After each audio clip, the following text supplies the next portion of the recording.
Welcome to episode 2 of Retreating Forward, and today our guest is Devon Tran. She's a BIS student, and she's majoring in biochem. Today we're going to talk a bit more about the biology and science behind recovery, performance, and just in your everyday life. So I hope you enjoy. Hi everyone, my name is Devon. I'm currently a student in BIS in year 12, studying biochem in my HL subjects. That's great. Actually, I heard you did a tournament in biochem. Related. I did. So I joined a SAGE competition. It's a international competition based on sustainability and innovation. So what my team did is we created a project to make biodegradable packaging, but out of seaweed. Since we saw like plastic packaging all over Vietnam, it's like the biggest cause of pollution, and so we wanted to tackle that. And what we do is we basically mix a bit of the seaweed with paper, and we form a packaging out of that. We mold it, we fold it, we dry it, and that comes out with packaging. Really? Did you actually like produce? Yeah. You did? We did, and we sold it at the Christmas Bazaar. However, Really? we're working right now to find ways to mass produce it and actually sell it in Vietnam itself. Is SAGE like an acronym for something? No. Oh, it's just SAGE, like SAGE? Yeah. That's kind of cool. It's the name of the competition. So how would you like sign up to this competition? You would have to sign up when it starts. So you go to the website, you have to write a summary of what your project is. And yeah, that's basically about it. It's kind of cool. Okay. Well, Dev is here with us today to talk a bit more on the science side of recovery, right? And because biology, like I know a lot of our listeners, they want to know more behind this factual side, the more logical side, and behind, sports and your everyday life. So, I mean, we can start off with like the biology behind productivity and stress. So do you want to talk a bit more about it? So when we're studying, the biggest hormone that actually acts is cortisol. So this is technically the stress hormone. It regulates stress by regulating your metabolism, your blood sugar, your blood sugar levels, and technically stress in general. And the problem with cortisol is if it is high for too long. And this then messes with your sleep and your mood and your energy, and it causes burnout. This is the key to causing burnout. And the fixation to this is actually to work in intervals, since your body needs to kind of breathe. How would you let's say, okay, it's very realistic, right? I have an exam coming up pretty soon. Me too. Wednesday, midterms week. Yeah. So how are you preparing for it? How am I preparing for it? So if I do have exams, I will make a revision schedule with technically 3 to-dos on the side. And then I do the date, Monday, Tuesday, Wednesday, Thursday, and so on. And then I would calculate how many hours I have in that day and plan my studying with that. And I'll set a timer as well, so I don't go over limit. And therefore, you have enough time to, number 1, study, and number 2, actually sleep on time instead of just doom scrolling and then sleeping late. Well, okay. Well, I mean, a lot of students, sometimes like me too, I feel like I peak quite often, right? And like there's a weird feeling. It felt like motivation at the moment. Where like, okay, I'm gonna study, I'm gonna do this, I'm gonna do that, and I do a bunch of stuff, and all of a sudden, like, the very next day, I don't feel that anymore. Like, I cannot study at all. Okay. So can you explain this that? is called the peak and the slump. So your body really isn't designed to stay at the same energy level all the time. And the peak is basically when you're locking in, like you call it your lock-in sessions. And this is when your cortisol and dopamine, which we'll talk about later, are at healthy levels. So this is usually in the morning or right after you exercise, as it releases dopamine in exercise. So a slump happens when your blood sugar is really low. For example, if you're sitting for too long, which is why the Pomodoro method works pretty well. It's best to kind of study and then get up, exercise, then come back. As if your blood sugar is low, then you just feel that's a slump. Really? Yes. I just knew that. Yeah. I didn't know. Okay. Now you know. Or you can take some sweets to increase your blood sugar as well. That's why we have snacks. Yep. Yep. And yeah, the moral of the story here is kind of just take it easy on yourself and find the optimal time of study. And that's going to help you plan your day and actually lock in more efficiently. Yeah. Dang. I should actually like start moving more than that's way too many For slumps. sure. Yep. Well, I mean, like sometimes I feel like I don't know when I'm too stressed. There's not like it's not like a mark for me or like a Yeah, it's subconscious. yeah, like you don't Like really, your body's not going to tell you immediately when Exactly. your cortisol is high. yeah. You So kind of just do you, have like, to how do you know when to like really stop? set a timer. You Set a definitely have, timer. yeah. I think based on biology, 25 to 35 minutes is best to stop, take a break, 5-minute break, walk around, have a snack, and then come back. Dang. Yeah. It's kind of cool. I actually just learned that. Like, Yeah. I never knew slumps were due to blood sugar, falling. Well, well then, like, why do I feel more stressed even though I'm having my leisure time, right? Sometimes I'm just, out there scrolling on my phone. Exactly. But I still feel stressed. That is the cause of dopamine. So here, dopamine is motivation procrastination. So this is kind of the hormone that drives your mood and how happy you are. And this also relates to doom scrolling, which I'll talk about. So dopamine is the motivation chemical. It's what drives you to do things. And it actually focuses on the rewards, not the progress itself. So procrastination is not because of laziness, but it's because there's no reward. For example, for me, if I'm studying for chemistry or something, and obviously the reward is getting a good grade. Yeah. But I don't know if I'm going to get that yet. That's kind of cool. Huh. I never thought of that because I feel like I really thought procrastination was like a laziness type of behavior. No, like But- somewhat. I think it somewhat also links to how determined you are, how committed you are to your subject. But sometimes also is biologically induced. So don't be too harsh on yourself when you're trying to Yeah. study. Relax. Wait, I heard of oxytocin. Is that like the healthier hormone compared to dopamine? Yeah. Okay, so what Oxytocin. do you know about oxytocin? Okay. For me, I think what oxytocin does to your body is more like a long-term type of happiness. It's more like something that lasts longer. Like dopamine is more like that kind of quick, sugary Yep. rush caffeine thing, but oxytocin is more like let's see. For example, if you achieve something quite Yeah. significant, right, then that will last a long time, weeks even. And I believe that's oxytocin. I'm not too sure. Oxytocin is also kind of like a social Oh, yeah. hormone. So when you see someone Yeah. that you like or you spend good time with, then Mm-hmm. your oxytocin increases. That's probably why it's linked with like social stuff. Yeah. Yeah. And more about doom scrolling, actually, and dopamine. In society today, everyone's dopamine levels are kind of fried. Yeah.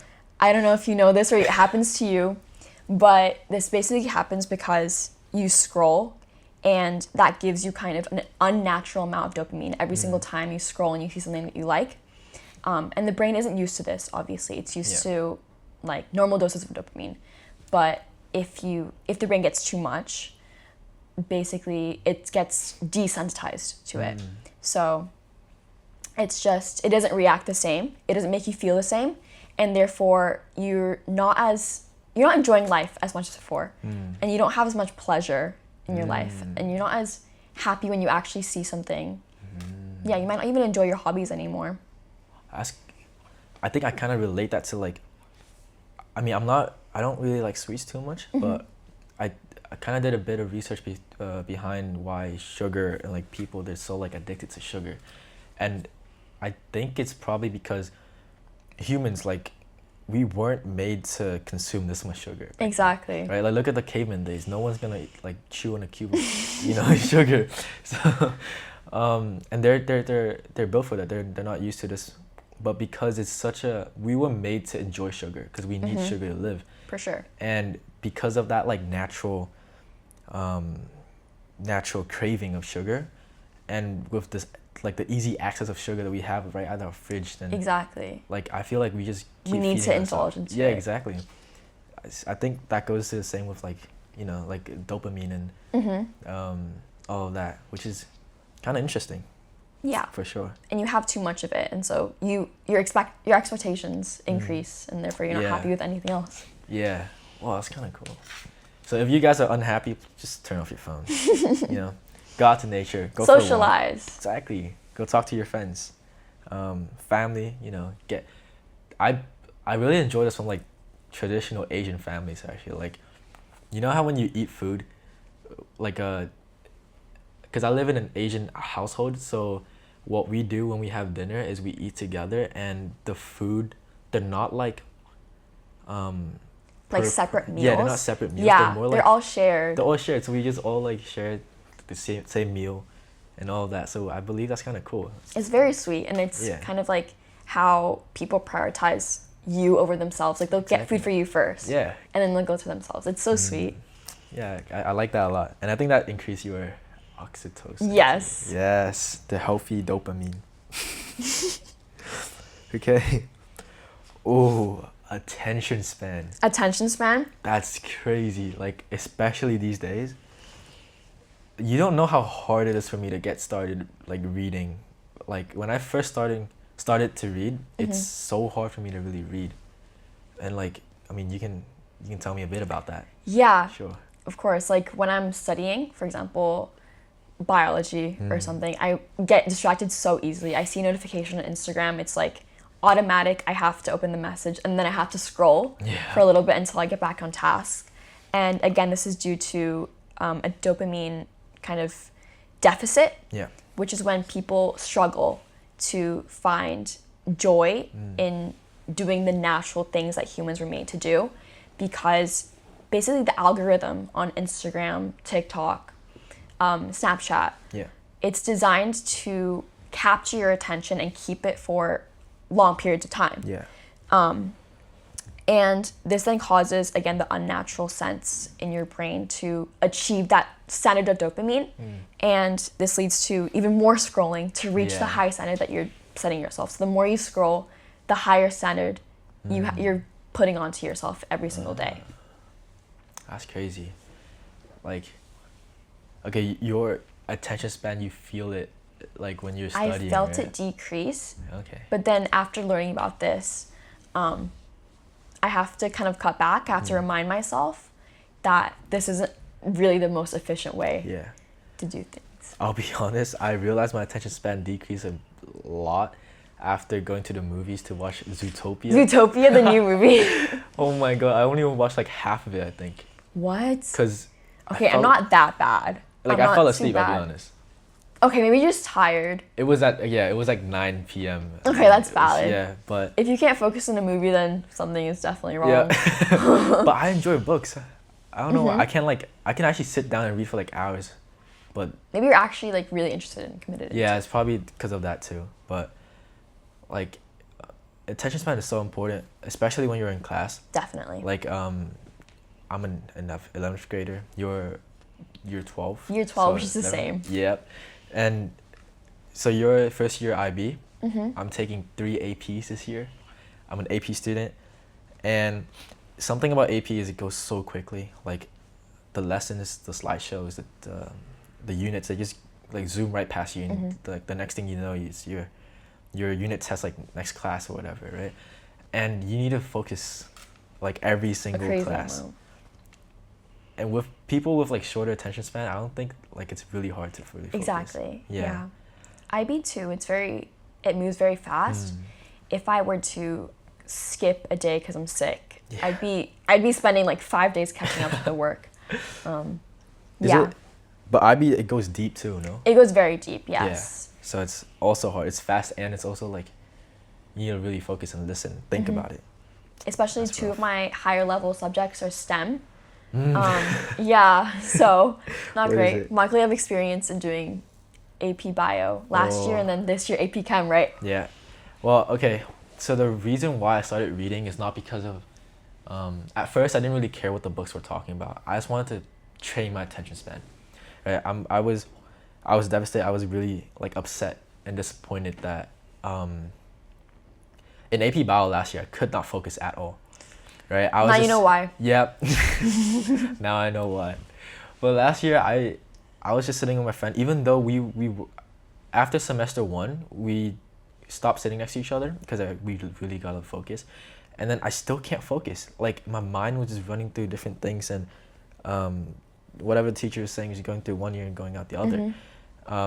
And then I talked to a few people, and I was just really stressed, didn't know what to do. They're like, okay, you should start like reading a bit more, because reading is basically I would say the polar opposite of TikTok. Yeah. Right. And I tried, and it was really cool how like It's like actual knowledge that is actually gonna. exactly. It actually improves like Yeah. your thinking, your critical thinking, your creativity. Exactly.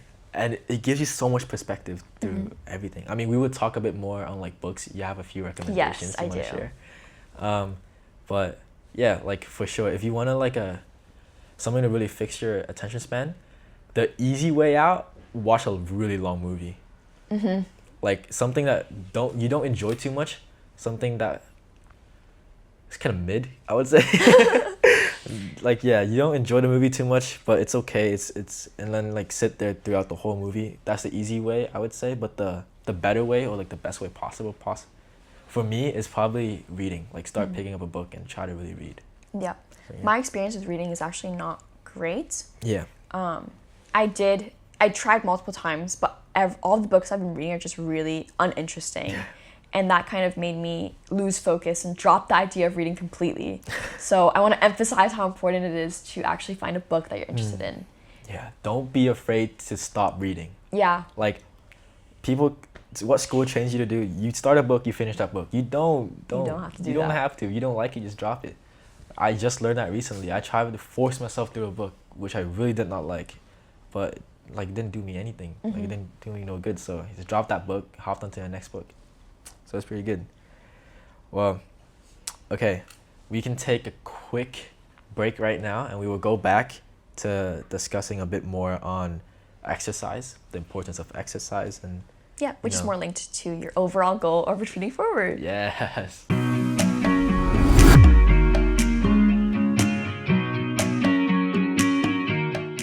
So after the break, we did a bit of research, and we found out. Sage actually does mean something, but I doubt anyone knows it. So actually it means Students for the Advancement of Global Entrepreneurship, which actually makes sense. It's kind of cool. Yo, you know what? You should like show us like a working product of. I will, Yeah. for sure. I actually Okay. have it at home. Oh, at home. Okay, so like take some photos. Yeah. And we'll publish it on our Instagram, retreating.forward. Follow. Thank you. Follow. Yep, thank you. Okay, let's get back right at it, okay? So we're gonna talk a bit more on exercise and sleeping. Yeah. Right? So for the hormones of exercise. Yes, so that is serotonin. You might have heard of it, you might have not, but this controls your calmness, your mood, how social you are. It's technically a mood stabilizer, and when it increases, it tells you it's when you're most social. So, and it's when you're most secure. So you're willing to talk to more people, you're willing to socialize, and actually, when your social battery runs out, that's when your serotonin is really low. So if you're at like a gathering, and you're suddenly just like, I want to go home. That's your serotonin. Wow. Yep. And to fix this or keep oh my god, to keep healthy levels of this, you need to exercise and Yeah. you need sunlight, and of course a balanced diet. Sunlight. Yes. Vitamin D. Vitamin D, super Yes. important. That's kind of cool. Okay, so basically when you like, so your social battery isn't really a battery, it's a social serotonin bottle that you ran out, right? It's kind of Yep. cool. Okay. Yeah. Well, like, I'll be honest, it happened to me all the time. I'm not out in like social functions. My battery runs out quite quickly. I mean, I'm a very like social guy at the start, but I think I'm not using serotonin. Does it run out easily? It's not. I think I use it too much. Ah, okay, Mr. Social. So like you can have like the best of me for like 30 minutes max, and like after Yeah, that. I experienced that today. Oh really? Yeah. Anyway, linked to exercise is also melatonin. Yeah. So this is the sleep hormone. It's the most like common that you guys probably have heard of. So this is very important for recovery, especially after a day of high serotonin when you're exercising, you're socializing. This is when it's released when you need sleep. So it rises when it's dark. And if you do want to study at night, it's best to leave like a bright light on just to wake yourself up and tell yourself that I need my melatonin to be high. And yeah, a big cause of being unable to sleep is actually bright lights. So if you struggle to sleep, you should try to dim your lights for at least 30 to 60 minutes before you sleep, just to rise the melatonin hormone levels. Oh, I actually kind of relate to that. Like, it's like that kind of, your environment changes so much of your body. It It's kind does. of cool. Like with bright lights, right? Like right now we have a massive light. Yeah. You guys can't shining. see it, but it's quite bright. It's blinding, actually. Yeah. Well, it's kind of similar. Okay, so I read this thing from a book, and it's like if you remove your cues, you will remove the bad habits, right? So like if I watch TV a lot, then if I remove the remote, then Exactly. like you don't see it. You know, Exactly. you're tempted to do it. Temptation, like basically. So if I remove my phone out of my room when I'm studying, then like it doesn't remind me. If my phone is there, it kept vibrating. Like, Exactly. Exactly. That's kind of cool. Very true. Very true. Yes. Well, can you tell me a bit more of like the importance of sleep? Yes. So sleep is actually very, very important for the brain and the body. For example, the brain. When you sleep, it actually clears the waste chemicals in your brain and it resets your emotions. It strengthens the connection between your brain cells. And for memory and for students that are studying a lot, sleep is actually very, very important as it puts everything you learn in the day into the long-term system. And so you guys might think that pulling all-nighters is good and you can retain all the memory, but it actually disappears even faster than spreading it out. And you don't perform as good the next day when you're having your test. So don't pull all-nighters when you're doing your midterms, Michael. I'm sorry, I will. Well, I would not. Oh, you would not? Yeah, I okay, would not. good, Yeah, I good, would good. not. So how's your sleep schedule then? Mine? Yeah. Not great, not great. But I'm trying to fix that day by day. It's good. Yeah. Sleep schedule is really important. Mine's about to be ruined because I'm about to go to a place where it's completely the opposite, like the time zone. Oh my god, jet lags, I hate them so much. Yeah. Yeah. Time Well, differences. It's rough, but I'll get there. Yep. And the biggest thing is actually find balance when you're in your tests versus when you're fine. Because when I'm in my test, my sleep schedule is so bad. Yeah. Like I'm sleeping 5 to 6 hours a day. But when I don't, I'm sleeping like a full 12 hours a day. So I need to find that balance. What? That's crazy. You can Yeah. sleep like that long? I can sleep that long. I have like sleep deprivation or something. And then I need to kind of earn up my hours that I've missed. I don't know what's wrong with me. I cannot sleep for long, even though I really, Really? want to. It just forced me to wake up. Right? Even That's if healthy though. It's a healthy habit. Well, no. Well. Oh. Like I feel so drained Oh, you out. still feel drained when you wake Yeah. up? Okay. Like, for example, yesterday I had all the time in the world to really sleep. You might be burned out, Michael. Well, I don't know. And I slept at 1, right? Because I try to stay up for, studying a bit more. Not on Friday night, that's kind of weird, but I tried. And then, so I'm like, okay, if I sleep at 1, it's fine because I have all the time in the world the next day. But no, I wake up at like 6:30 without any alarms. My body just tells me to wake up. It's so annoying. And then the whole day yesterday was just, it's really tiring. Yeah. I think that's also like habit Is it? as Yeah. well as burnout, which is linked to cortisol. Again, if it's high for too long, you start to burn out. Wait, actually, can you like list out? Yes. Like some so the signs. signs of burning out is actually like you're constantly tired no matter how much you sleep or how little you sleep. You're feeling unfocused. Like your distractions are right in front of you and you automatically want to tend to them. Your little tasks feel like too much. For example, just like putting something away might feel like you need a huge reward for that, which is not normal. And you're easily irritated or you feel uninterested in things that you used to be interested in. Yeah. That's kind of sad because Yeah. Mm-hmm. It will be quite upsetting if I can't be interested in making more episodes for you. Cringe. Damn. That was rough. That was very rough. Bloopers, that'll be in the bloopers. Not a main episode. Okay. Then how would you like recover from that? How do you recover? So you have to sleep more than you actually think you need. For example, you have to try your best Yeah. to actually recover and like gain back the sleep schedule. Yeah. Yeah. And you should also try to slow down for a few days. Like, don't rush yourself. I know that you have midterms, but just at least try to Yeah. just slow down, think about it, plan it, time it, and then start, as well as add protein to your diet. This is Really? super, super important. Moving your body, exercising, especially you as an athlete, and linking back to sleep again. This is super important for muscle recovery.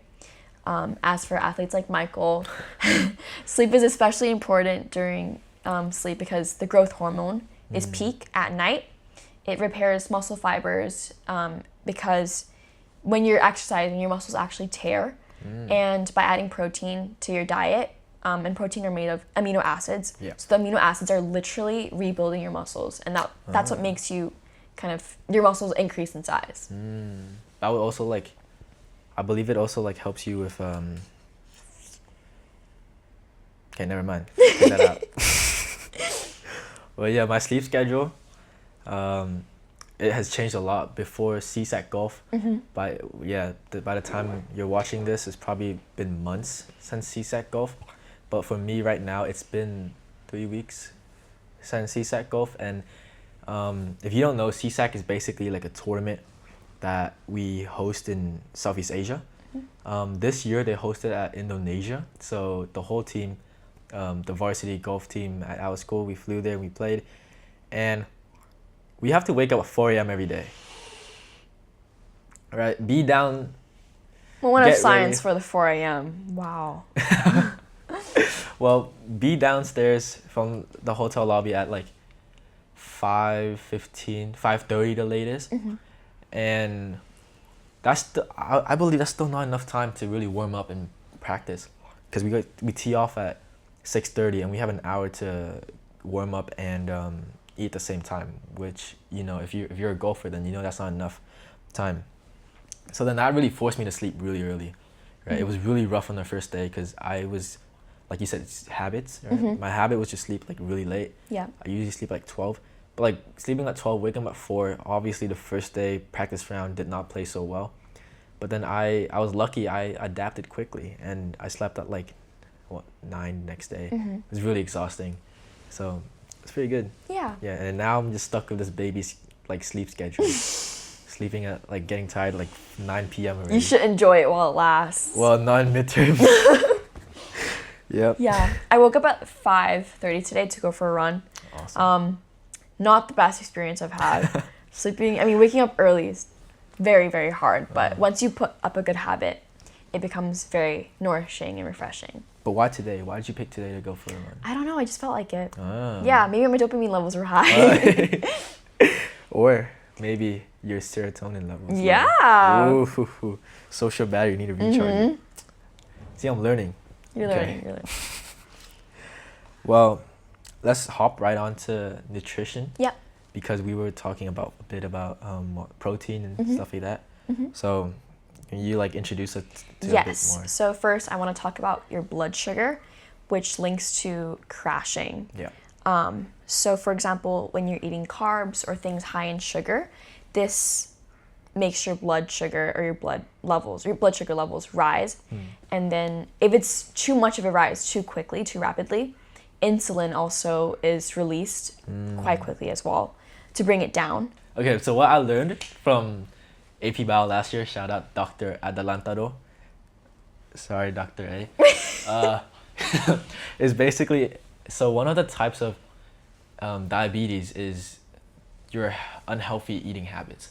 And what happens is if you consume way too much sugar on a regular basis, then that will constantly produce insulin, and insulin's a hormone, right? And a hormone needs a receptor to really activate it.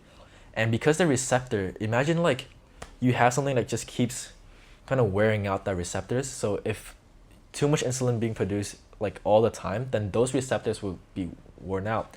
And once they're worn out, then you can't really, like, it won't really attach to any more insulin. So then your blood sugar will be constantly high, right? Which leads to Diabetes. And as you know, diabetes is not a Not a fun great to thing. have. It's lifelong. So Yeah. try to avoid it as much as you can, Yeah. because once you get it, there's kind of no turning back, and you need to have Exactly. that needle to track your Yeah. blood sugar all the time. It's not It's great. kind of rough. So Yep. yeah, beware of your blood sugar. Like we said earlier, like humans, we're not used to so many. We're not used to so much dopamine. Yeah, and sugar. Yeah, as same well. thing So for sugar. Yeah, it's unnatural amount. yeah, balance it for sure. Because once your receptors are cooked, you are cooked. Yep, exactly. That's another one to go into the bloopers. Okay, next one, protein. Protein. So yeah, as I said, super important for muscle growth, as it's made of amino acids, and they're literally building blocks of muscle.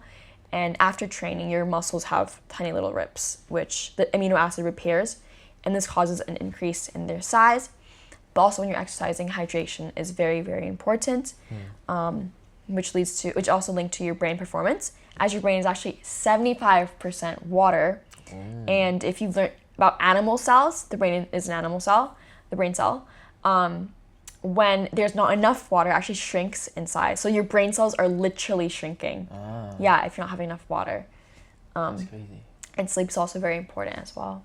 Also, brain cells, fun fact, is one of the cells where you, like, it doesn't perform mitosis. And what mitosis is, it's basically a cell process that grows and repair. So if you like scrape your knee or whatever, then you see how like you recover from it.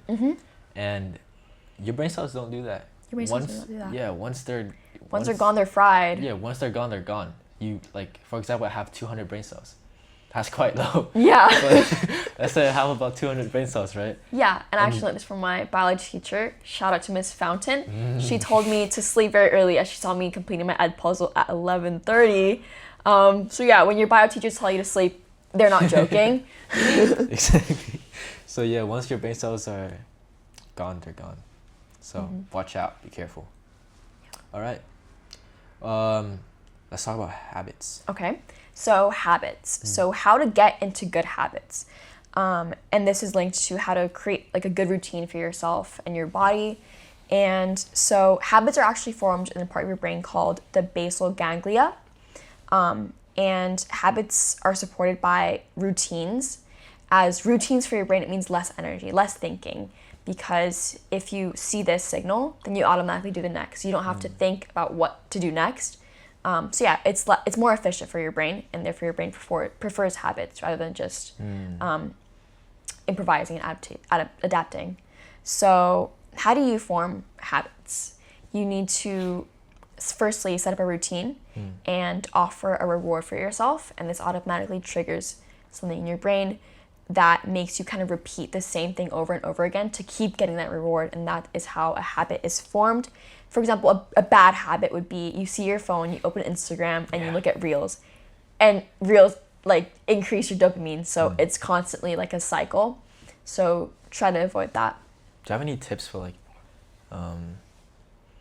I know communication is so important. Like, I'll be honest, I don't study with my phone outside my room all the time. But like I will share this later. But do you have any tips to like really keep yourself from scrolling? Yes. So what I do is I actually call my friends. It might not be the best for everybody because friends can distract you, but you actually need to find someone that will keep you locked in, especially when you have your camera on. Yeah. They're watching you, and if you pick up your phone, they're like, "Hey, stop that."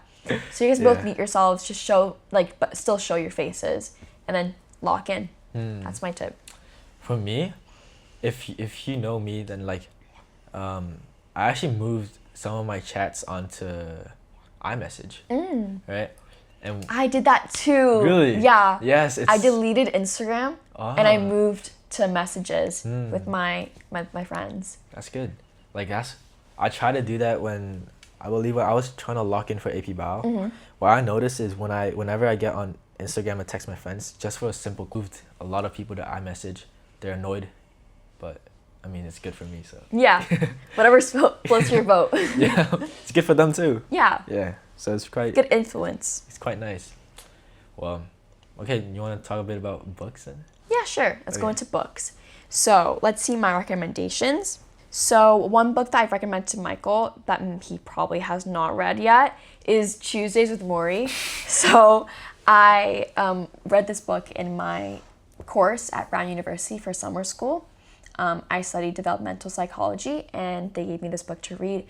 I found it really touching, but also really insightful about life and death. So if you're kind of into that way of thinking, learning more about how people deal with that, and that's a super good book to look into. And it kind of tells you the meaning of life, and nothing actually matters that much. And what I took out of that book was just to live your life and stop worrying so much about the consequences. Obviously, worry about the consequences if you're doing something bad. Yeah. But it was just the small things. Let it go. Tell your friends to let it go. You only live once. Yeah. Yeah, Good balance, though. a good balance. Yeah. Actually, that reminds me of one book that I have not read yet, but I should. It's called The Denial of Death, What's that about? I think. Okay, so it's basically one of the author, I don't know his name, so sorry. But basically the author, he was on his deathbed, and he was diagnosed with this one illness that's basically almost a guaranteed death for him, which is kind of sad. But on his deathbed, he realized a lot of things about life, and knowing you're gonna die soon, he wrote a whole book on his deathbed, The Denial of Death. Similar to basically. mine. Mine is like kind of opposite of yours. Tuesdays with Maury is a professor who knows he's going to die because he was diagnosed with ALS. Yeah. And his student went over to him every Tuesday and kind of just gave him like how to live your life to the fullest, what not to care about. Yeah, kind of just taught him kinda what cool. he knew because he was dying, so nothing really mattered anyway. All right, on to the next book. The next book I have is actually Atomic Habits, another book recommended by my amazing bio teacher, Miss Fountain. So I haven't read this book yet, but I haven't finished it, but I've started a few pages. So what I've read is how to balance your big goals with your small goals. So it technically tells you that big goals are only achieved by making smaller ones. So you need to take small steps to actually get where you want to be, because if you do set a really big goal for yourself, it kind of seems unachievable. So yeah. And again, the reward system. Always give yourself a reward when you reach a milestone to keep yourself going, to keep yourself determined, and keep yourself committed. That was my first book that I've read. Atomic Habits? Yep. You read it? I read it. Oh! And I remember, correct me if I'm wrong, there's 4 main kind of topics or attributes into habit building. Yep. Which is, okay, the first one was cues. Second one was... Cues is a really important one, yeah. Yeah. That's how you stop yourself. Like, I remember James Clear, he gave me a really, really good tip. I did mention this in episode 1. I believe that's part 2. And which is make it really hard to do the bad habit. Like, let's say if you walk home and your habit is to turn on the TV and play PS5. Throw your remote away. You'll never be able to find it. Like, take the batteries out of your remote. Yeah. Right? Give Like it to someone that you trust to like Exactly. kind of take it away and not give it back to like you. that just adds an extra step to doing it, so it makes it uncomfortable to do. Like, it's just not satisfying to do. Yeah.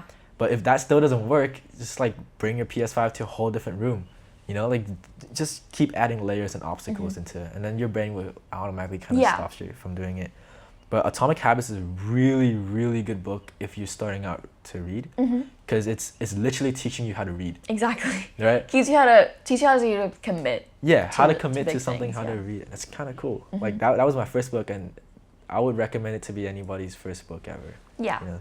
It's interesting as well, so it'll keep It is. you hooked. Yeah, it's quite cool. James Clear, good author.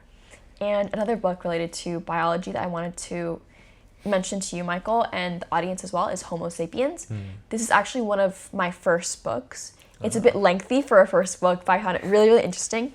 Wow. And it actually tells us about our humankind, Homo Sapiens. And it tells us that our ability to kind of believe in the fictional fictional concepts such as money, the nations that we split ourselves into, and rights actually make us sustain. It because we all believe in it, it actually connects us. Yeah. Better than all the other species of humans, and that's why we actually outlived them. And now all of us are Homo sapiens, adapted Is it? to that environment. Who's the author? Do you know? I'm not too sure. I remember this other book. It's called *Sapiens*. I always remember the title. I don't remember the authors, guys. Me too. There's this one book I've seen around. It's called *Sapiens*. Is that the same? Sapiens? Is it Hong? Yeah, there's one book. It's called *Sapiens*. It's by Noah. Might be the same thing, maybe. Yeah, I think it's. Have you read it? No, I have not. It's a lengthy book. Yeah. It's really lengthy. But it's human history, basically. Exactly. It's a history like starting from like evolution. From, Yeah. like, Super interesting if you want to read more about us. Yeah. Not us. Well, not us. But like a humankind. Yeah, but us. Well, that's kind of cool. Well, thank you so much Thank you. for this episode. Well, but obviously, like the tradition, it's our tradition to really ask for one quote from our guest. Well, Yeah. can you share a quote? I thought of a quote, and my quote would be, "Growth isn't loud. It happens in the small actions that we don't see every day." What a quote. All right. Thank you so much. Thank you so much. Thank you. It was a pleasure. Thank you. All right.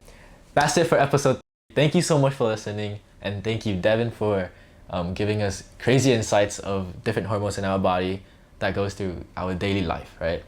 And by the time you're listening to this, it's probably around Christmas. And so Merry Christmas to everybody and Happy New Year. Make sure to spend more time with your family during this Christmas to increase your oxytocin and dopamine. Yes, they're healthy, but oxytocin is better. So spend more time with your family. Yeah, spend more time with your family. Make sure to follow us on Instagram at retreating.forward. Thank you.